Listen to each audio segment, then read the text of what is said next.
Hello friends, नमस्कार। हम पढ़ रहे थे राजस्थान का इतिहास। राजस्थान के इतिहास के अंदर हमने कला और संस्कृति का टॉपिक स्टार्ट कर रखा था। उसके अंदर हम स्थापत्य कला से रिलेटेड पढ़ रहे थे। दुर्ग, प्रमुख दुर्ग से रिलेटेड 2 टॉपिक हमने पढ़ लिए हैं। आज हम लगभग 5 से 6 दुर्गों के बारे में इस वीडियो के अंदर पढ़ेंगे। उसके बाद एक और वीडियो आएगा, वो अंतिम वीडियो होगा। मैं इस तरीके से कुल मिलाकर आपको राजस्थान के प्रमुख दुर्गों की जो श्रृंखला मैंने स्टार्ट कर रखी है, उसमें 15 से 20 के बीच में जो महत्वपूर्ण दुर्ग हैं और उनसे रिलेटेड महत्वपूर्ण तथ्य आपको मैं क्लियर करवा दूंगा। उसके बाद अगर कोई क्वेश्चन आता है तो वो क्वेश्चन आप एलिमिनेशन अप्रोच के रेस्पेक्ट से आप उसको सोल्व कर पाएंगे, क्योंकि ये जो कंटेंट मैं दे रहा हूँ और 15-17 आप या 15 से 20 के बीच में जितने भी दुर्ग मैं पढ़ा दूंगा, उनसे क्वेश्चन आप इजीली सोल्व कर पाएंगे। और एलिमिनेट के थ्रू जो भी आंसर होगा, या तो आपका डायरेक्ट क्वेश्चन इससे सोल्व हो जाएगा, या फिर नहीं होगा तो वो एलिमिनेशन से वो क्वेश्चन सोल्व हो जाएगा। लेकिन आप किसी भी क्वेश्चन को सोल्व कर सकते हैं, दुर्ग से रिलेटेड जो भी कोई क्वेश्चन आएगा, या फिर उससे रिलेटेड राजस्थान की हिस्ट्री भी मैं आपको इसमें बहुत सारे इंपॉर्टेंट पॉइंट बता रहा हूँ, तो आपकी हिस्ट्री भी रिवाइज हो रही है।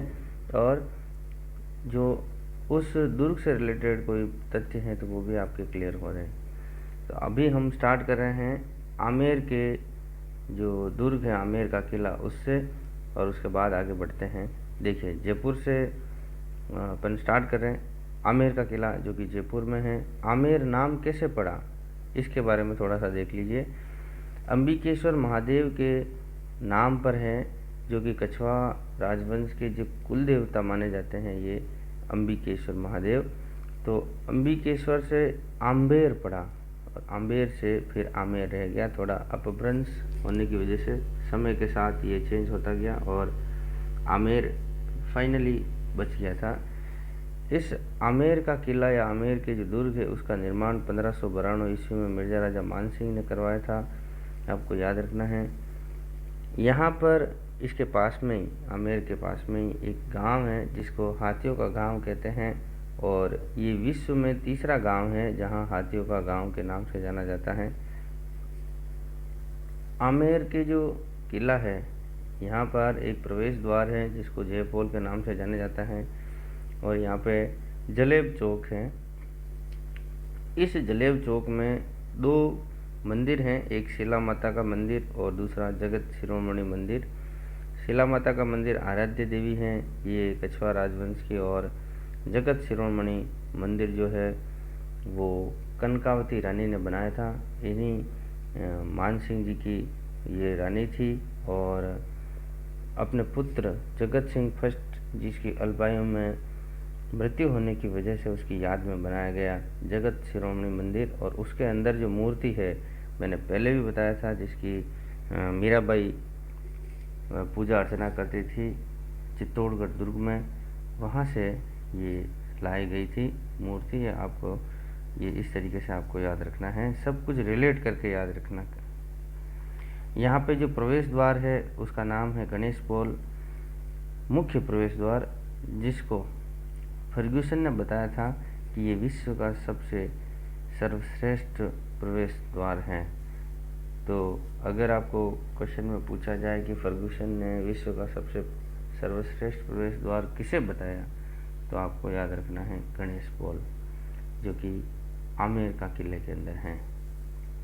यहाँ पे 2 अन्य महल हैं जिसका नाम है दीवान ए आम और दीवान ए खास। दीवान ए आम जो कि दरबार के हिसाब से लगाया जाता था, जनता उसके अंदर आया करती थी। अन्य जो भी राजा महाराजा इसी के अंदर आकर किसी भी बात पे चर्चा विचार विमर्श किया करते थे, जो कि दीवान ए आम कहलाया। और दीवान ए खास जो कि राजाओं का निवास स्थान था।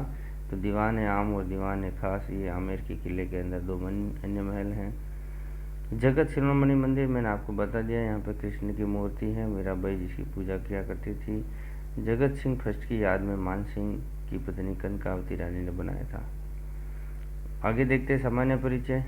इस दुर्ग से संबंधित निर्माण कार्य 1592 ईस्वी में अरावली की पहाड़ियों पर मिर्जा राजा मानसिंह ने करवाया था।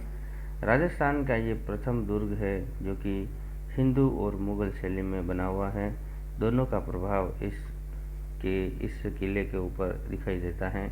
दोनों का प्रभाव की झलकियाँ झलकती हैं। यहाँ जलेब चौक के बारे में मैंने बता दिया। यहाँ 2 मंदिर हैं, शिला माता का मंदिर जो कि आराध्य देवी कहलाती हैं कछवार राजवंश की, और जगत शिरोमणि मंदिर जो कि कृष्ण का मंदिर है, जहाँ पर मूर्ति जो है वो चित्तौड़गढ़ दुर्ग से लाई गई थी, आपको मैंने बता दिया। मीरा मंदिर, और ये कनकावती रानी ने बनाया था जगत सिंह फर्स्ट की याद में, जो कि मान सिंह जी के पुत्र थे। यहाँ इस महल के अंदर, इस किले के अंदर सुहाग मंदिर या सौभाग्य मंदिर नाम से भी मंदिर हैं। यहाँ पर कदमी महल है। देखिए कदमी महल के बारे में इम्पोर्टेंट जानकारी। कदमी महल में मिर्जा राजा मानसिंह से पहले एक शासक थे रामदेव। उन्होंने इस महल का निर्माण करवाया था। ये कछवार राजवंश से रिलेटेड जितने भी शासक रहे हैं उनका राज तिलक स्थल है, तो आपको ये भी याद रखना है। ये प्राचीनतम महल हैं। और दुर्ग जो है, अभी आमेर का जो दुर्ग है, आमेर का किला, इसी के चारों तरफ बनाया गया है। पहले ये कदमी महल के नाम से जाना जाता था, आज वर्तमान में आपका आमेर का किले के नाम से जाना जाता है। तो कभी क्वेश्चन पूछा जाता है कि आमेर के किले से पहले यहाँ पे कौन सा किला था, तो आपको याद रखना है कदमी महल। यहाँ सुख मंदिर और यश मंदिर भी हैं। आगे देखते हैं शीश महल है यहाँ पे, जो कि राजस्थान का सबसे सर्वश्रेष्ठ शीश महल कहलाता है यहाँ का। इस तरीके से आपको याद रखना है। मान सिंह ने इसके अंदर एक जैसे 16 महलों का निर्माण करवाया, ये भी आपको याद रखना है। इस दुर्ग की तलहटी में मावठा झील है जिसमें केसर क्यारी है, आपको इस तरीके से याद रखना है। इसके बारे में विशप हेबर जो कि इतिहासकार हैं, उन्होंने ऐसा कहा है कि मैंने कैम्ब्रिल में जो देखा और अल ब्रह्मा के बारे में सुना, यहाँ के महल उससे भी ज़्यादा बढ़कर सुंदर हैं। तो ये विशप का कथन आपको याद रखना है। उसके बाद अन्य जो दुर्ग हैं उसकी श्रेणी में जयपुर का हम ले रहे हैं, नाहरगढ़ का दुर्ग। इसका निर्माण सवाई जयसिंह ने 1734 ईस्वी में करवाया था। इस दुर्ग का मूल जो नाम था वो सुदर्शनगढ़ दुर्ग था, और ये जयपुर की ओर झांकता हुआ किला है। जयपुर का मुकुटमणि कहलाता है। इसका निर्माण सवाई जयसिंह ने 1734 में करवाया, लेकिन पूर्ण करवाने का जो श्रेय है वो सवाई राम सिंह सेकंड के काल में हुआ था, आपको याद रखना है। इसका जो निर्माण किया गया वो मराठों के आक्रमण से बचने के लिए किया गया, ऐसा आपको याद रखना है। मराठे राजस्थान में सबसे ज़्यादा अगर आक्रमण किया तो वो आपके जयपुर में ही किया, लेकिन मराठों का जो प्रवेश हम मानते हैं राजस्थान के अंदर, तो वो बूंदी से माना जाता है, बूंदी राज्य से माना जाता है। मराठों से अगर आक्रमण से बचने वाली अगर कोई रियासतें पूछी जाती हैं आपको, राजस्थान में ऐसी कौन कौन सी रियासतें थी जहाँ पर मराठों ने आक्रमण नहीं किया, तो वो थी आपकी बीकानेर और जैसलमेर। आगे देखते हैं सवाई माधो सिंह ने अपनी पासवानों के लिए एक जैसे 9 महलों का निर्माण करवाया।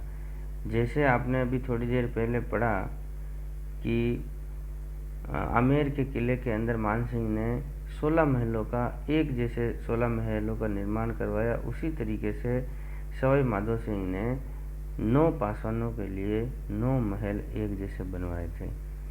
जयपुर के शासकों की अगर शरण स्थली कही जाए तो वो नाहरगढ़ दुर्ग ही कहलाती है, आपको याद रखना है। यहाँ माधवेंद्र महल हैं जिसका निर्माण सवाई माधो सिंह ने करवाया। इसके पास में गेटोर की छतरियाँ हैं यहाँ पे जयपुर में, आपको याद रखना है। इस दुर्ग के सामने ही है, जो कि नाहरगढ़ दुर्ग के सामने कहलाती हैं गेटोर की छतरियाँ। ये जो छतरियाँ हैं यहाँ कछवा शासकों का शाही शमशान कहलाता है। आगे नाहर सिंह भूमिया का यहाँ पे चबूतरा है जो कि रक्षक देवता के नाम से जाने जाते हैं, नाहर सिंह भूमिया। इस तरीके से इम्पोर्टेंट जानकारी आपको याद रखनी है। पासवान और दासी में क्या अंतर है ये मैंने आपके सामने रख दिया है। दासी वो होती है जो गहने नहीं पहनती हैं, जबकि पासवान वो होती है जिसे गहने पहनने की इजाज़त होती है। तो इस तरीके से थोड़ा सा, और ये पासवान जो है वो राजा के ज़्यादा करीब होती है, दासिया जो है वो इतना करीब नहीं होती जितना कि पासवान होती हैं। बाकी तो मुख्य रानियों के बारे में तो आपको पता ही होगा। आगे हम पढ़ रहे हैं बटनेर का दुर्ग ले रहे हैं जो कि हनुमानगढ़ जिले के अंदर है। बटनेर का दुर्ग, इसका निर्माण घग्गर नदी के किनारे किया गया था। भूपत भाटी था एक भाटी शासक, उसके द्वारा किया गया था। राजस्थान का सबसे प्रथम दुर्ग माना जाता है। 218 ईस्वी में इसका निर्माण कार्य माना जाता है। ये मिट्टी और कच्ची ईंटों से बना हुआ दुर्ग माना जाता है। राजस्थान में ऐसे 2 दुर्ग हैं जो मिट्टी और कच्ची ईंटों से बने हुए हैं, वो है लोहागढ़ दुर्ग और जो कि भरतपुर में है, और दूसरा बटनेर का दुर्ग है जो कि हनुमानगढ़ के अंदर है। तो बटनेर का जो दुर्ग है वो राजस्थान का प्रथम दुर्ग माना जाता है। उसी तरीके से लोहागढ़ जो कि भरतपुर में बना हुआ है ये अंतिम दुर्ग माना जाता है। तो पहला और अंतिम दोनों मिट्टी से बना हुआ दुर्ग माना जाता है या कच्ची ईंटों से बने हुए माने जाते हैं। तो ये तथ्य मैंने पहले भी बताया था, राजस्थान की हिस्ट्री पढ़ रहे थे तब, और आज फिर से बता रहा हूँ। तो इस तरीके से आप लोग बार बार रिवाइज करेंगे किसी चीज़ को तो वो आपको याद रहेगा। इस बटनेर का जो दुर्ग है इसके वास्तुकार केकैया थे, और इस दुर्ग के बारे में इम्पोर्टेंट जानकारी ये है कि राजस्थान का उत्तरी सीमा का प्रहरी है ये, और इसको भाटियों की मरोड़ के नाम से भी जाना जाता है। यहाँ पे सबसे ज़्यादा विदेशी आक्रमण रहे हैं। अगर आपको पूछा जाए कि राजस्थान के अंदर सबसे ज़्यादा अगर विदेशी आक्रमण कहाँ रहे, सबसे ज़्यादा देशी आक्रमण कहाँ रहे, तो देशी आक्रमण तो आपको अगर याद रखना है तो वो तारागढ़ जो कि अजमेर के अंदर है, तो वहाँ सबसे ज़्यादा देशी आक्रमण रहे हैं। जबकि विदेशी, देशी का मतलब स्थानीय, और सबसे ज़्यादा अगर विदेशी आक्रमण कहीं पूछा जाए तो आपको बटनेर का दुर्ग याद रखना है। यहाँ विदेशी आक्रमण कब कब किस किस का हुआ देखिए। 1001 ईस्वी में महमूद गजनवी का आक्रमण हुआ था। 1398 ईस्वी में तैमूरलंग का आक्रमण रहा था, और 1534 ईस्वी में कामरान का आक्रमण रहा था। तो ये काफ़ी ज़्यादा इम्पोर्टेंट आक्रमण रहे हैं। बीकानेर के शासक सूरज सिंह का आक्रमण रहा था 1805 ईस्वी में। यहाँ के शासक जाब्ता सिंह भाटी थे, उसके ऊपर आक्रमण करके मंगलवार के दिन यह दुर्ग जीत लिया था, इसलिए मंगलवार हनुमान जी का दिन होता है, इस वजह से इसका नाम हनुमानगढ़ रख दिया गया। तो इस तरीके से आपको याद रखना है। तैमूर ने अपनी आत्मकथा तुजुक ए तैमूरी में इसकी प्रशंसा करी कि ये सबसे ज़्यादा सर्वश्रेष्ठ, सुंदर और महत्वपूर्ण दुर्ग बना हुआ है, भारत का सबसे सर्वश्रेष्ठ दुर्ग की श्रेणी में बताया। शेर खां की कब्र है यहाँ पे, जो शेर खां था बलबन का भतीजा, उसकी यहाँ पे कब्र बनी हुई है। तैमूरलंग के आक्रमण के समय हिंदू और मुस्लिम दोनों महिलाओं ने मिलकर यहाँ पे जौहर किया था, आपको इस तरीके से याद रखना है। गोरखनाथ का यहाँ पे मंदिर है, इस बटनेर के दुर्ग के अंदर गोरखनाथ का मंदिर है। ये जो दुर्ग है वो दानवेय श्रेणी के अंदर आता है, क्योंकि दानवेय श्रेणी वो होती हैं जो मरुस्थल से गिरी हुई रहती हैं, और ये इस श्रेणी के अंदर आने वाला दुर्ग है। इसके मुख्य द्वार पर दलपत सिंह और 6 रानियों की आकृतियाँ बनी हुई हैं। वो 6 रानियाँ जो कि सती हुई थी, उनकी आकृतियाँ यहाँ पे बनी हुई हैं। अब आगे एक दुर्ग ले रहे हैं जयपुर का फिर से हम, जिसका नाम है जयगढ़ दुर्ग। इस जयगढ़ दुर्ग से संबंधित सारे तथ्य हम देखते हैं। चिलड़ का टीला इसको कहा जाता है। ये मिर्जा राजा मान सिंह ने इस दुर्ग का निर्माण करवाया था, और इसके भीतर जो महलों का निर्माण है वो सवाई जयसिंह ने करवाया था। मिर्जा राजा जयसिंह ने इस दुर्ग का निर्माण करवाया, जबकि इसके अंदर जो अन्य महल बने हुए हैं उसका सवाई जयसिंह ने करवाया था। यहाँ तोपें बनाने का कारखाना है इसके अंदर, और एशिया की सबसे बड़ी तोप इसी दुर्ग के अंदर रखी गई है, जिसका नाम है जय बाण तोप। ये 20 फीट लंबी है और इसके अंदर 50 टन का वजन है, और एक गोला इसके अंदर जो लगता है वो लगभग 100 किलो के आसपास का इसमें गोला लगता है। इसके जो प्रवेश द्वार है वो हमेशा बंद रहते हैं और इसको रहस्यमयी दुर्ग माना जाता है। इंदिरा गांधी जो कि पूर्व प्रधानमंत्री रह चुकी है, उन्होंने इसमें सर्च अभियान भी चलाया था, क्योंकि ये जयपुर के शासकों का खजाना था। खजाना ढूंढने के चक्कर में उन्होंने सर्च अभियान चलाया था, इंदिरा गांधी जो कि तत्कालीन प्रधानमंत्री थी। आगे देखिए, जो भी इस तरीके से आपको याद रखना है कि राजनीतिक जो भी बंदी होते हैं, उन बंदियों को रखने के लिए अगर कोई जेल होती या किसी तरीके से उनको बंदी बनाकर रखा जाता या रखा जाना चाहिए, तो वो इस जयगढ़ दुर्ग के अंदर ही बंदी बनाकर रखा जाता था।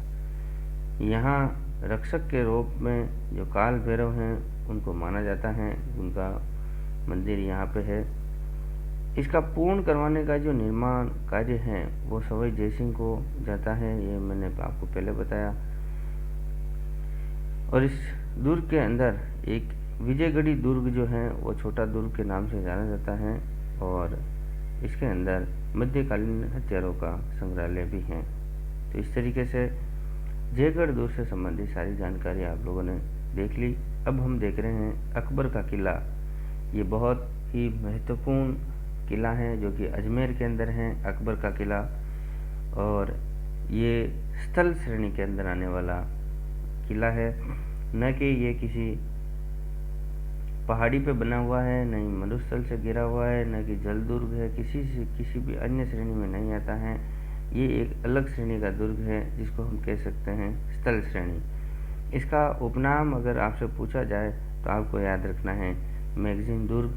कई एग्जामों में इसका नाम पूछा गया है कि मैगजीन दुर्ग किस दुर्ग को कहा जाता है। यह शस्त्रागार के रूप में भी इस दुर्ग का उपयोग किया गया था 1857 की क्रांति के अंदर, और अकबर ने इसका उपयोग किया था जब नागौर दरबार के लिए ये गए थे 1570 ईस्वी के अंदर, जब नागौर दरबार लगाया गया था। इसका जो उद्देश्य था वो स्थायी निवास हेतु इसका निर्माण किया गया था अकबर के द्वारा। दूसरा, ख्वाजा गरीब नवाब के प्रति श्रद्धा रखने हेतु भी इसका निर्माण किया गया था। इसके मुख्य प्रवेश द्वार का जो निर्माण है वो या फिर उसका जो नाम है मुख्य प्रवेश द्वार का, उसका नाम है जहांगीरी दरवाज़ा। यहाँ पे अकबर का दौलत खाना भी है, आपको इस तरह से याद रखना है। आगे देखते हैं, जैसे बादशाही भवन है यहाँ पे, उस बादशाही भवन अजमेर के अंदर ये जो अकबर का किला है इसका ही एक छोटा रूप है, यानी फोटोकॉपी कह सकते हैं। बादशाही भवन क्या है? जो कि बादशाही भवन एक भवन है जो कि अकबर का किला का फोटोकॉपी रूप में बना हुआ एक भवन है, जिसको हम बादशाही भवन के नाम से जाना जाता है। अकबर का किला का जो आकृति है वो चतुर्भुजाकार है। दूसरा, राजस्थान का प्रथम और एकमात्र दुर्ग जो पूर्णतः मुस्लिम और फारसी शैली में बना हुआ है। इससे पहले हमने एक दुर्ग पढ़ा था जिसका नाम था आमेर का, और वो आमेर का जो दुर्ग है वो हिंदू और मुस्लिम दोनों शैलियों में बना हुआ है, लेकिन ये अकबर का किला एकमात्र ऐसा है जो पूर्णतः मुस्लिम और फारसी शैली में बना हुआ दुर्ग है। आगे देखते हैं, 1576 ईस्वी में जब हल्दी घाटी का युद्ध महाराणा प्रताप के साथ होने वाला था तो उसकी जो प्लानिंग है, योजना है, वो मान सिंह ने यहीं पर की थी। इस तरीके से आपको याद रखना है। महाराणा प्रताप को जीवित बंदी बनाना उनका मेन लक्ष्य था, और उसको ध्यान में रखते हुए यहाँ पे उन्होंने प्लानिंग करी गई थी कि हम किस तरीके से युद्ध किया जाए मानसिंह। आगे देखते हैं 10 जनवरी 1616 ईस्वी के अंदर सर थॉमस रो जहांगीर के दरबार में उपस्थित हुए और उनका मुख्य उद्देश्य था भारत में किसी भी तरह से व्यापार करना। उसको ध्यान में रखते हुए जहांगीर के दरबार में आए थे। राजपूताना संग्रहालय था, उस संग्रहालय के प्रथम अगर अध्यक्ष आपको अगर वो पूछे जाए तो आपको याद रखना है डॉक्टर गौरीशंकर हीराचंद ओझा को बनाया गया था। ब्यावर से संबंधित आपको महत्वपूर्ण तथ्य याद रखना है। देखिए, ब्यावर की जो सड़कें हैं वो हमेशा समकोण पर काटती हैं, जबकि झालावाड़ की सड़कें त्रिकोण पर काटती, वहाँ पे कोई भी चौराहे नहीं है। झालावाड़ तांत्रिक विद्या के आधार पर बसाया गया शहर है, जबकि ब्यावर जो है उसकी सभी सड़कें समकोण पर काटती हैं। तो इस तरीके से भी आपको अन्य जानकारी इस तरह से याद रखनी है। अब हम नेक्स्ट दुर्ग ले रहे हैं तारागढ़ दुर्ग। तारागढ़ दुर्ग अजमेर के अंदर है। ये अजय मेरू दुर्ग के नाम से भी जाना जाता है, गढ़बीटली दुर्ग के नाम से भी जाना जाता है। राजस्थान का जिब्राल्टर दुर्ग भी इसी को कहते हैं। देखिए, इसकी नींव जो है वो 1113 ईस्वी में अजयराज चौहान ने रखी थी। ये नाग पहाड़ी पर बना हुआ दुर्ग है, जबकि कालांतर में मेवाड़ के पृथ्वीराज सिसोदिया, जिसको उड़ना राजकुमार कहते हैं, उसने अपनी पत्नी ताराबाई की कहने पर और ऐसा कह सकते हैं कि ताराबाई की स्मृति में इस दुर्ग की मरम्मत करवाई थी और इस दुर्ग के चारों तरफ परकोटा बनवाया। इस वजह से इस अजय मेरू दुर्ग का नाम तारागढ़ दुर्ग रख दिया गया। शाहजहां ने इसे विठल दास को दे दिया था, इस वजह से गढ़बीटली इसका नाम पड़ गया था। तो आज हम कह सकते हैं गढ़बीटली दुर्ग। बिशप हेबर ने इसको पूर्व का जिब्राल्टर कहा, इस वजह से आपको राजस्थान का जिब्राल्टर हम कहते हैं। सूफी संत मीरान साहब की दरगाह यहीं पर है। सैयद हुसैन सिंगवार की दरगाह भी आपको यहीं पे मिलेगी। इस दुर्ग के अंदर घोड़े की मजार है, जो कि भारत में एकमात्र है, और यहाँ पर चने की दाल चढ़ाई जाती है। इस दुर्ग के अंदर पानी का जलाशय बना हुआ है, जिसको नाना साहब का जालरा कहा जाता है। क्या कहता है? नाना साहब का जालरा। किसको? जो तारागढ़ दुर्ग के अंदर पानी का जलाशय है उसको नाना साहब का जालरा कहा जाता है। राजस्थान में अगर सर्वाधिक स्थानीय आक्रमण हुए तो वो इसी दुर्ग पे हुए, ये मैंने आपको पहले बता दिया। आगे देखते हैं। शाहजहां के पुत्र था, चार पुत्र थे, उसमें से दारा सिखों का जन्म इसी दुर्ग में हुआ था। और उत्तराधिकारी का जब युद्ध हो रहे थे शाहजहां के पुत्रों के अंदर, तो उत्तराधिकारी युद्ध में शाहजहां ने इसी दारा सिखों को उस उत्तराधिकारी युद्ध में मौत के घाट पर उतार दिया गया। तो इस तरीके से सारी जानकारी आपको याद रखनी है। अब आगे आज इस वीडियो के अंदर हम एक अंतिम दुर्ग ले रहे हैं, उसके बाद के सारे हम आगे नेक्स्ट आने वाले वीडियो के अंदर पढ़ेंगे, जिसका नाम है गागरोन का दुर्ग, जो कि झालावाड़ जिले के अंदर है। देखिए, गागरोन का दुर्ग या गागरोन दुर्ग, ये मुकुंदरा की पहाड़ियों में बना हुआ है, मुकुंदरा हिल्स। इसका जो स्थान है, कहाँ पे इसका निर्माण किया गया, तो आपको याद रखना है सामेल नामक एक स्थान है जहाँ पे इसका निर्माण किया गया है। ये आहू और काली सिंध दो नदियों के संगम पर बना हुआ दुर्ग है, जल दुर्ग की श्रेणी में आने वाला दुर्ग है। इस तरीके से सारी जानकारी आपको याद रखनी है। गर्ग राजपुर दुर्ग इसी को कहते हैं, टोडगढ़ दुर्ग इसी को कहते हैं, दुलरगढ़ दुर्ग इसी को कहते हैं। ये सारी जानकारी अन्य नाम से संबंधित आपको याद रखनी है। राजस्थान का सर्वश्रेष्ठ जल दुर्ग की श्रेणी में आने वाला दुर्ग इसी को कहते हैं, क्योंकि काली सिंध राव नदी के संगम पर बना हुआ है। 3 और पानी से घिरा हुआ दुर्ग और ऐसा माना जाता है कि ये पूर्णतः बिना नींव का दुर्ग बना हुआ, क्योंकि ये चट्टान के ऊपर बनाया गया है। टोड क्षत्रिय जो कि परमार, उनके द्वारा ये निर्मित होने के कारण इसको टोडगढ़ दुर्ग या दुल्हड़गढ़ दुर्ग के नाम से जाना जाता है। महाभारत काल में आचार्य गार्गाचार्य के नाम पर यह दुर्ग गर्गराजपुर दुर्ग कहलाया। इस तरीके से भी आपको याद रखना है। खींची राजवंश के संस्थापक थे देवंत सिंह खींची, उसने इसका नाम गागरोन दुर्ग रखा था। अचलदास खींची के महल इसके अंदर बने हुए हैं। मधुसूदन मंदिर बना हुआ है। जौहर कुंड यहाँ पर है। संत पीपा जी की छतरी बनी हुई है, जबकि संत पीपा जी का जो जन्म है वो भी यहीं पे हुआ है और उनकी छतरी भी यहीं पे बनी हुई है। दोनों जानकारी आपको अलग अलग याद रखने की ज़रूरत नहीं है, दोनों आपको सिंपल वे में गागरोन का दुर्ग याद रखना है। यहाँ पे एक बुलंद दरवाज़ा है जिसका निर्माण औरंगजेब ने करवाया। दुर्ग का जो परकोटा है उसका निर्माण करवाने का श्रेय कोटा के एक सेनापति थे जिनका नाम था जाला जालिम सिंह, जो कि कोटा के सेनापति थे। उनके द्वारा जालिम परकोटा के नाम से परकोटा बना हुआ है, जो कि दुर्ग का परकोटा कहलाता है।